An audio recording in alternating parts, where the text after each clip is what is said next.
Good morning. Please sit down. Secretary Mon Pae, Secretary Jess Robredo, our host Mayor Tony Calixto. I acknowledge also Mayor Fred Lim and Mayor Bernabe Parañaque, Deputy Director General Rolando Tungpalan, the NEDAM, Dr. Edna Ko of NCPAG, Ms. Jacqueline Badcock, United Nations Resident Coordinator, Sir Vicente Celes Saragosi of the Agencia Española de Cooperación Internacional para el Desarrollo, winners of Ripple's Hope Postcard Making Contest, representatives from the international organizations, local government units, NGOs, business and youth sectors,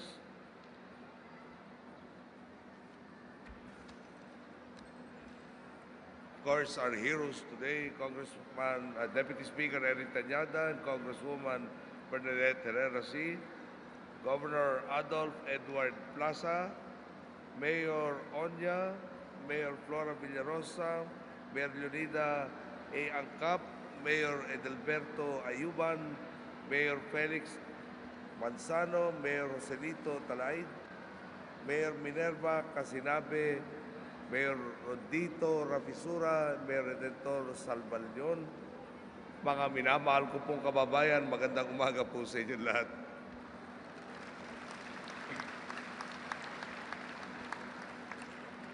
Sama ko na rin po yung ating namamahala na MWSS, si Jerry Esquivel, nandito po. Si Mr. Cabrera na Laguna Lake Development Authority. Ito po yung mga sisisihin natin pag nagkulang sila. Okay. For a country surrounded by water, it is quite ironic for the Philippines to be threatened by water scarcity. About 16 million Filipinos still do not have access to safe, sustainable supplies of water. Needless to say, this lack of water is a threat to national development. The shortfalls in the quantity and quality of infrastructure, including water supply and sanitation facilities, are critical constraints to our economic growth and poverty alleviation measures. Despite fund allocations for water, the number of waterless municipalities outside Metro Manila has increased. Furthermore, throwing of garbage and pouring of sewage into our bodies of water, which pollute our waterways and facilitate the spread of fatal and infectious diseases, remain prevalent, especially in highly urbanized areas. The results: polluted bodies of water, environmental degradation, malnutrition, and sometimes death.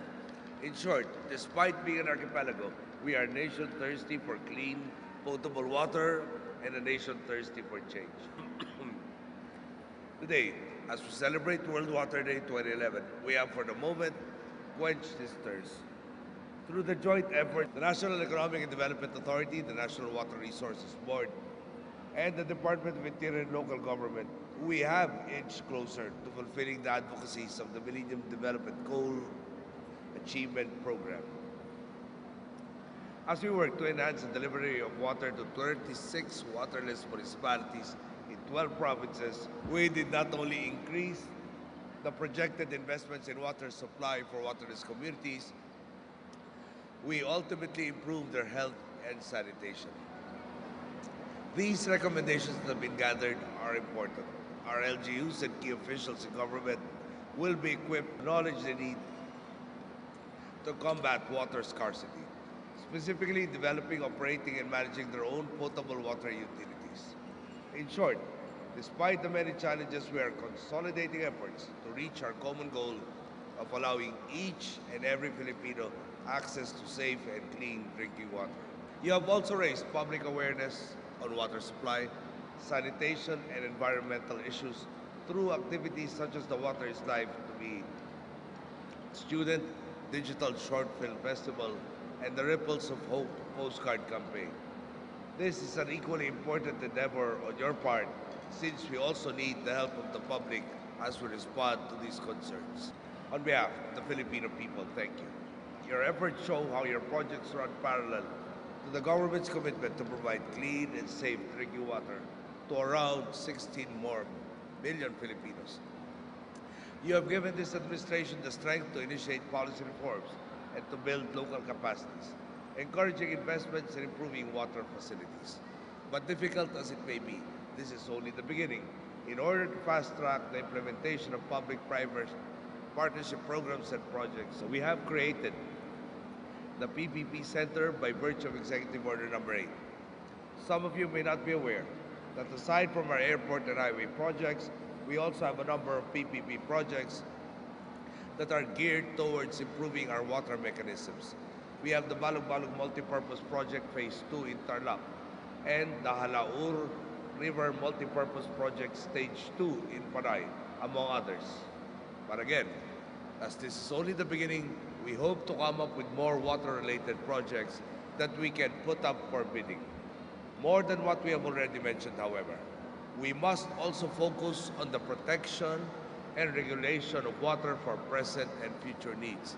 This is why we have supported the Integrated Water Resources Management Program. Aside from a technical assistance program to improve water service provision, a study on the IWRM has also been conducted in an effort to alleviate poverty and develop the economy of the Pampanga River Basin.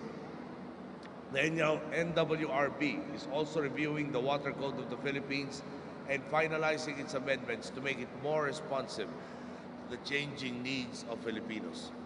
All these tasks need to be considered as high priority issues so that we can provide our children the healthy future they deserve. The NEDA and NWRB are also developing an adjusted tariff setting methodology for small water service providers to ensure adequate tariffs that will lead to cost recovery and improved services.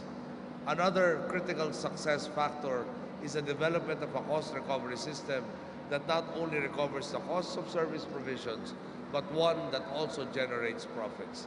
This can take time to develop. It requires a careful mix of tariffs, taxes, and budget transfers together with some form of social tariff to assist the poorest communities. At the bottom line of all of this is allowing the people access to what is rightfully theirs. That is what our government has committed to do from the beginning, and that is what we will seek to do in the next 5 years and 3 months, to rebuild this nation into one where every Filipino can live a dignified life, where no one is left behind. Your government looks forward to empowering responsible people who will drive the reforms necessary to enhance water services in the country, as well as ensure that targets and plans are met and that critical policies are strictly implemented. Most importantly, we look forward to a future where every Filipino society possesses not only water but healthcare, education, jobs, and livelihood opportunities is provided for. I am grateful to our citizens for being part of the solution and for giving their support to government programs to bring about this future that we all deserve. Thank you and good day. Thank you very much, President Aquino, for your heartfelt response.